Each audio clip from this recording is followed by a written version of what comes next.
வாங்க இப்போ fried rice பண்ணலாம். எண்ணெய் வச்சுக்கலாம். பச்சை மிளகா வெங்காயம் போட்டு வதக்கிக்கலாம். கேரட்டை வதக்கிடலாம். ஃபஸ்ட்டு கேரட் ரொம்ப வதங்கணும், நல்லா லைட்டாக வதங்கினா போதும். அதோட தக்காளி, ஒரு வெங்காயம், 2 பச்சை மிளகா அதை அரைச்சி அந்த பேஸ்ட் இதில் ஆட் பண்ணியிருக்கேன். அதோட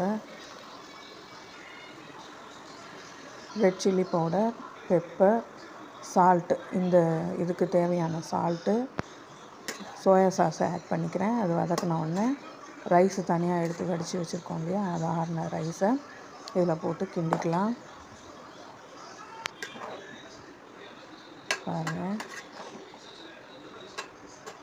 சூப்பரான சுவையான வெஜ் ஃப்ரைட் ரைஸ். இப்போது இதில் கொஞ்சம் எண்ணெய் ஊற்றி கொஞ்சோண்டு சால்ட்டு, கொஞ்சோண்டு ரெட் சில்லி பவுடர் போட்டு பன்னீரை ஃப்ரை பண்ணிக்கலாம்.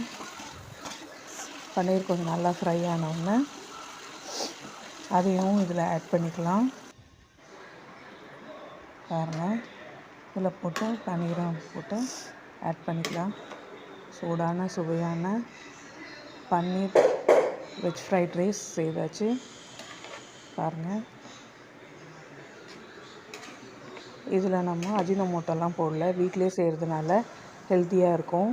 ட்ரை பண்ணுங்கள் நீங்களும். வாங்க சாப்பிட்லாம்.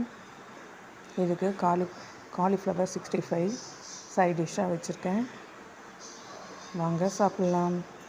லைக் பண்ணுங்கள், ஷேர் பண்ணுங்கள், கமெண்ட் பண்ணுங்கள், சப்ஸ்கிரைப் பண்ணுங்கள். Thank you friends. வாங்க நீங்களும் சாப்பிட்லாம்.